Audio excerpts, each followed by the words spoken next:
सितंबर 6। हमारे प्रतिदिन की रोटी मिनिस्ट्रीज की ओर से आप सभी को नमस्कार। आज के हमारे संदेश का शीर्षक है, मैं कोई नहीं हूँ, तुम कौन हो। मोनिका लारोस की ओर से। पवित्र शास्त्र का भाग फिलिपियों की पत्री 3 अध्याय 4 से लेके 14 आयत तक। पर मैं तो शरीर पर भी भरोसा रख सकता हूँ।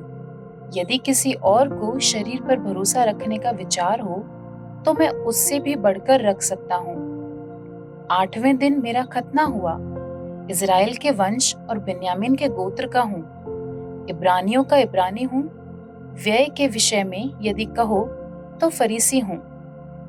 उत्साह के विषय में यदि कहो तो कलीसिया का सताने वाला। और व्यवस्था की धार्मिकता के विषय में यदि कहो तो निर्दोष था। परंतु जो बातें मेरे लाभ की थीं, उन्हीं को मैंने मसीह के कारण हानि समझ लिया है।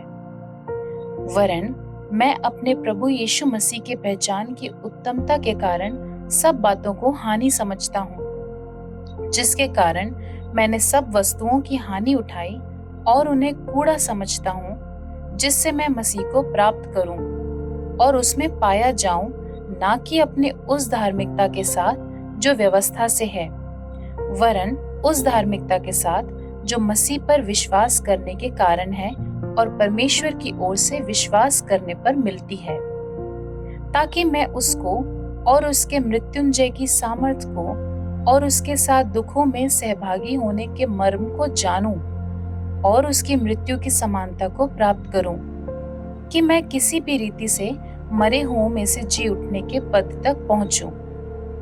ये मतलब नहीं कि मैं पा चुका हूँ या सिद्ध हो चुका हूँ, पर उस पदार्थ को पकड़ने के लिए दौड़ा चला जाता हूँ जिसके लिए मसीह यीशु ने मुझे पकड़ा था। हे भाइयों, मेरी भावना ये नहीं कि मैं पकड़ चुका हूँ, परंतु केवल ये काम करता हूँ कि जो बातें पीछे रह गई हैं उनको भूलकर आगे की बातों की ओर बढ़ता हुआ निशाने की ओर दौड़ा चला जाता हूँ, ताकि वो इनाम पाऊं जिसके लिए परमेश्वर ने मुझे मसीह यीशु में ऊपर बुलाया है। मुख्य वचन फिलिपियों 3 अध्याय 8 एवं 9। वरन मैं अपने प्रभु यीशु मसीह की पहचान की उत्तमता के कारण सब बातों को हानि समझता हूँ, जिसके कारण मैंने सब वस्तुओं की हानि उठाई और उन्हें कूड़ा समझता हूँ, जिससे मैं मसीह को प्राप्त करूं और उसमें पाया जाऊं, ना कि अपनी उस धार्मिकता के साथ जो व्यवस्था से है, वरन उस धार्मिकता के साथ जो मसीह पर विश्वास करने के कारण है और परमेश्वर की ओर से विश्वास करने पर मिलती है।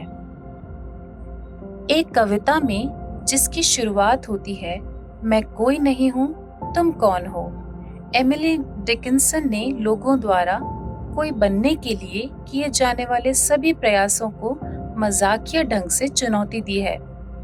इसके बजाय आनंद में गुमनामी की आनंद में स्वतंत्रता का समर्थन किया है। कितना नीरस है कोई होना, कितना सार्वजनिक है एक मेंढक की तरह अपना नाम बताना, जीवंत एक प्रशंसनीय दलदल को। कोई बनने की जरूरत को छोड़ देने में स्वतंत्रता पाना कुछ मायनों में प्रेरित पौलुस की गवाही को प्रतिध्वनित करता है। मसीह से मिलने से पहले पौलुस के पास प्रभावशाली धार्मिक प्रमाण पत्रों की एक लंबी सूची थी, जो शरीर पर भरोसा रखने के स्पष्ट कारण थे। परंतु यीशु ने आमना सामना होने से सब कुछ बदल दिया।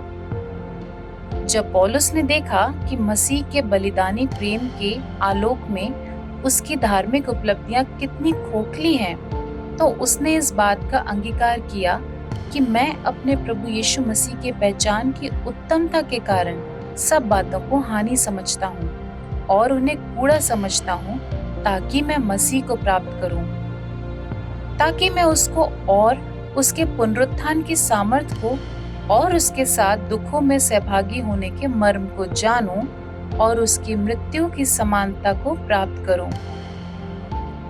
उसकी एकमात्र यही शेष महत्वाकांक्षा थी। वास्तव में अपने दम पर कोई बनने के प्रयास करना कितना नीरस होता है, लेकिन यीशु को जानना, उसके आत्मसमर्पित प्रेम और जीवन में खुद को खो देना, खुद को फिर से पाना है, अंत में स्वतंत्र और संपूर्ण। आपने कब अपनी उपलब्धियों या दूसरों से आत्म मूल्य की तलाश करने से मुक्ति का अनुभव किया है?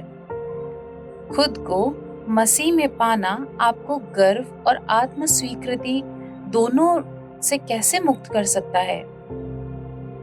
हे प्यारे परमेश्वर, आपका धन्यवाद हो कि मुझे आपके द्वारा प्रेम किए जाने और स्वीकार किए जाने के लिए कोई बनने की आवश्यकता, उसकी कोशिश करने की जरूरत नहीं है। आमीन।